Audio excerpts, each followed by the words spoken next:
boxe, porque antes a gente vai falar do Flamengo, né? Desse Flamengo que também está na Libertadores e para muitos, né? O grande favorito ao título também esse ano, hein? Pois o Flamengo, com a sua equipe principal, foi a campo ontem. E alguns dos novos reforços já mostraram serviço contra o Resende. O Flamengo virou, venceu o jogo. A reportagem é do Álvaro Loureiro. Acabou a espera. Finalmente o Flamengo estreou em 2020. Pelo menos quando o assunto são os principais jogadores. Teve força máxima com o Jorge Jesus no banco e tudo. Tudo pra cima do Resende, que tentou se segurar como pôde. A única baixa no time titular foi o Rodrigo Caio, que não treinou nos últimos dias por conta de um corte no joelho. Dos reforços, Pedro Rocha foi cortado de última hora e Gustavo Henrique começou a partida. Assim como Diego, escalado no lugar de Gerson. E na primeira exibição do ano, o Flamengo foi bem. Era natural que a gente não ia estar 100%, né? Mas foi bem, a gente vai adquirindo, vamos ter que adquirir ritmo de jogo assim com jogos, né? Jogos oficiais. Mas foi bom, deu para sentir um pouquinho que vem pela frente, as pernas estão voltando pro caminho. Foi pressão o jogo todo. O Flamengo incomodou e muito o goleiro Ranulli. Ficaram algumas brechas, é verdade. O Resende quase aproveitou. Mas o domínio era rubro-negro. O problema a essa altura era furar o bloqueio do Resende. Jorge Jesus então apostou em duas das suas novas armas. Michael e Pedro foram pro jogo. Mas logo depois das alterações veio o susto. O Resende precisou de um contra-ataque e a Aleph Manga abriu o placar no Maracanã. Teve comemoração ao estilo Gabigol. Festa que durou pouco. Com 9 minutos em campo, Pedro fez o primeiro com a camisa rubro-negra. O que me mandaram foi, eu também acho que foi pela intenção do chute. Eu chutei ali, a bola desviou no zagueiro e entrou. Mas como eu disse, eu tô feliz demais pela estreia, gratificante fazer parte dessa equipe vitoriosa. Tem pouco tempo de trabalho, uma semana ainda com a equipe. Tenho certeza que a gente tem muito ainda para melhorar, para entrosar ali nos treinamentos. E espero que seja um ano maravilhoso aí para todo mundo. E a plaquinha também subiu. Gabigol foi pra rede e virou o jogo. Autor de 43 gols em 2019, o artilheiro começa 2020 marcando. Minha meta é ser campeão. Não fazer mais gols que o ano passado, não fazer o mesmo número de gols. Minha meta é ser campeão junto com meus companheiros, ajudá-los, principalmente aqueles que estão chegando agora. Então, estou muito feliz pela partida e pelo gol também. E ainda cabia o terceiro, de Pedro para Bruno Henrique, que só teve o trabalho de empurrar para o gol. Ao fim de 8 dias, jogar um futebol deste nível não é para todos, não é? Sabendo que o adversário é um adversário que não tem muito nome, mas é um adversário, no meu ponto de vista, que iniciou hoje, em termos de organização defensiva, muito bem trabalhado. Não direi que foi um bom treino, porque isto foi um jogo a valer pontos de uma competição, porque se não fosse isto, eu dizia que tinha sido um bom treino. É só a primeira partida, apenas 90 minutos. Mas se a primeira impressão é a que fica, a versão atualizada do Flamengo começou muito bem, obrigado. Começa o ano como terminou 2019, né?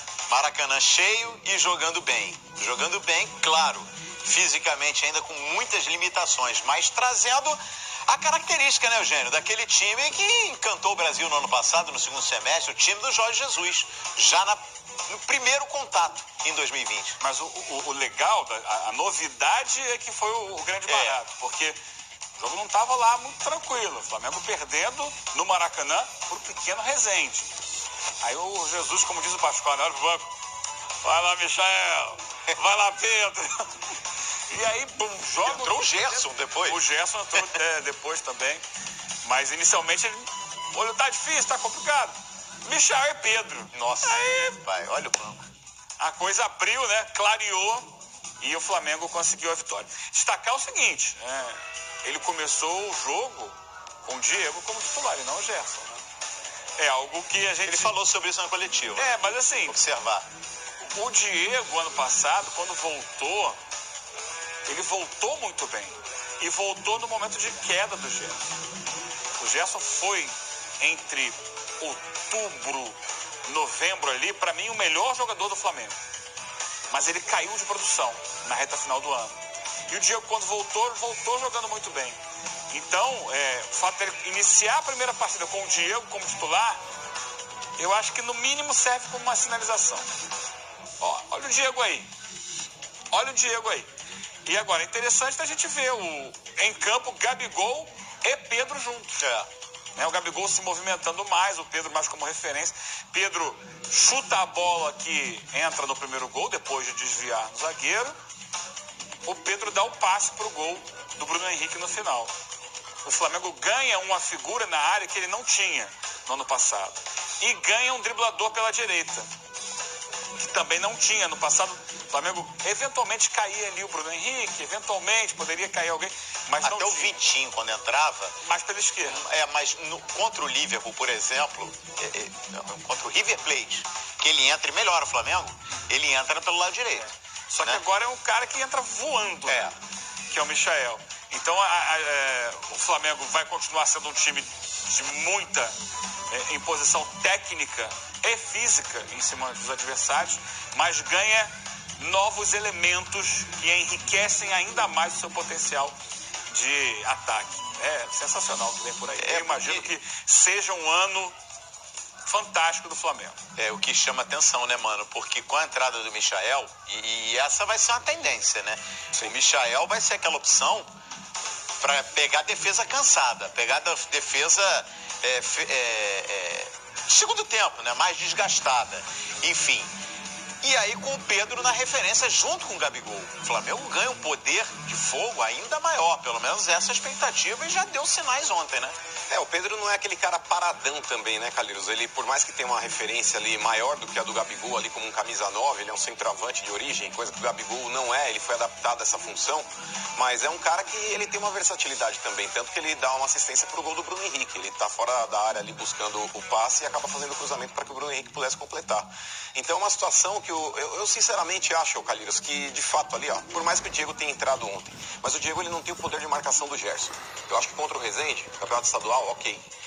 O Diego é um cara que tem muita qualidade também, mas eu acho que em termos até de físico, o Gerson ele consegue entregar mais do que o Diego. O Diego é uma excelente peça para o segundo tempo, assim como o Michael, como você citou, o próprio Pedro, mas eu não vejo, sinceramente, Calheiros, nenhum desses jogadores que o Flamengo trouxe com uma expectativa tão próxima assim de titularidade. Eu acho que talvez o Thiago Maia comparado ali com o Ilharão, mas o Ilharão é jogador de confiança do Jorge Jesus também. O Gustavo Henrique chegou. Não, isso daí é porque o Pablo Mari saiu. O Pablo Mari saiu, então não tem uma competição ali. O Pablo Mari, que era titular absoluto, acabou saindo e o Gustavo Henrique está assumindo a titularidade. Inclusive o Léo Pereira se apresenta hoje no Flamengo, né? Ontem não estava à disposição também.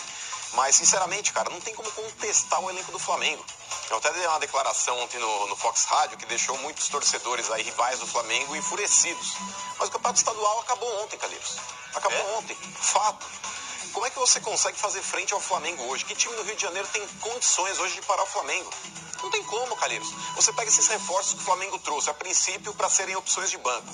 Você tem ali, Thiago Maia, você tem Pedro Rocha, você tem Pedro, você tem Michael. Cara, você tem o próprio Gustavo Henrique, se ele não for titular, ou o Léo Pereira, um dos dois vai começar a partida no banco. Cara, é absurdo. O Diego é uma opção de banco hoje também. Olha o time B do Flamengo, Calheiros, não tem como parar. Não tem como parar. Talvez o Flamengo ele tenha alguma dificuldade, se houver, em competições que possa ter um mata-mata. Copa do Brasil, Copa Libertadores. Mas vai lá, Campeonato Estadual. Flamengo franco favorito. A Supercopa do Brasil, o Atlético Paranaense se despedaçando pelo caminho aí, perdeu inúmeros jogadores, outros que estão lá, mas não vão jogar mais, como é o caso do Rony também. O Flamengo também é franco favorito contra o Atlético Paranaense. Você vai lá para a decisão da Recopa contra o Independente Del Valle. Também Flamengo amplamente favorito. Cara, na boa. Aliás, brasileiro, 38 rodadas. Se você não tiver um elenco vasto, você não consegue brigar lá em cima. Você lembrou aí, Supercopa do Brasil? Sim. E a Recopa Sul-Americana. São as decisões que o Flamengo vai ter agora nesse mês de fevereiro. E ontem na coletiva o Jorge Jesus, ele falou sobre essas decisões. Olha aí. Este ano há mais 2 títulos no calendário que o que havia o ano passado, a Recopa e a Supertaça. E nós queremos, né, é vencer, conquistar objetivos, isso é que faz a diferença do Flamengo.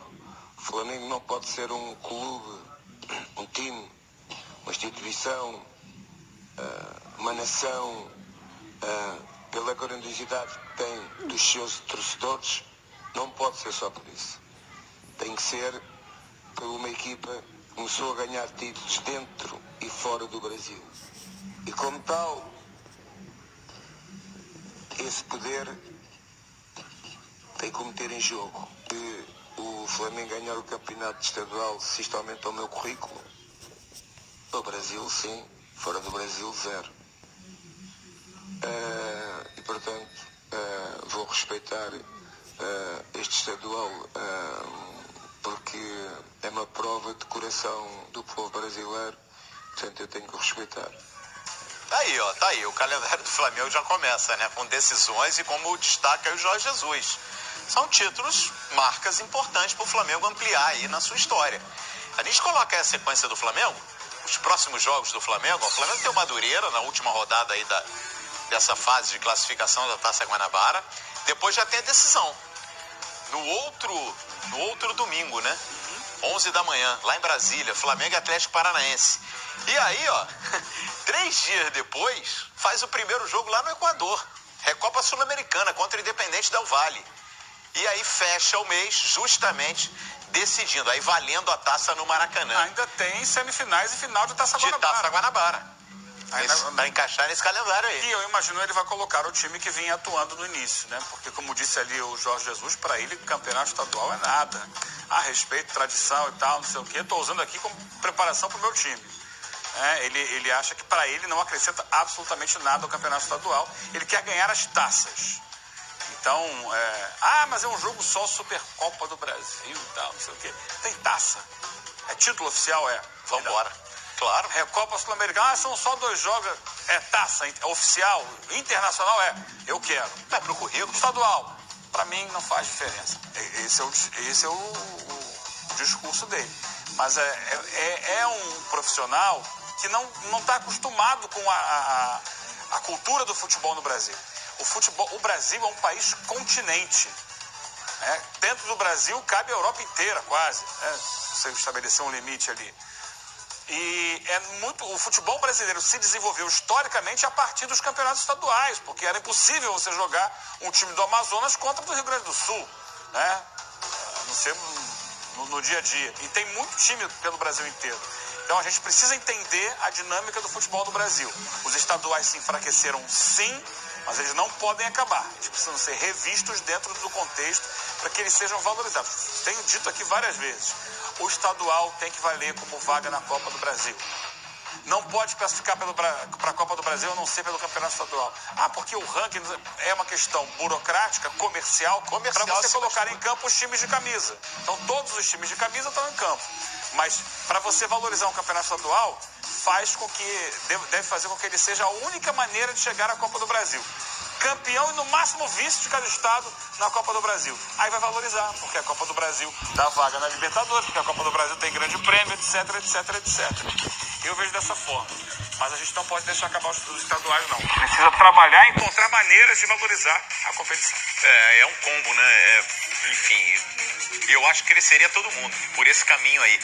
Transformando os campeonatos estaduais no caminho, né? No trajeto para a Copa do Brasil. Como era na concepção da competição. A concepção é essa. Só que aí virou um combo, né? A Copa do Brasil se transformou num grande combo, onde a questão técnica está lá atrás.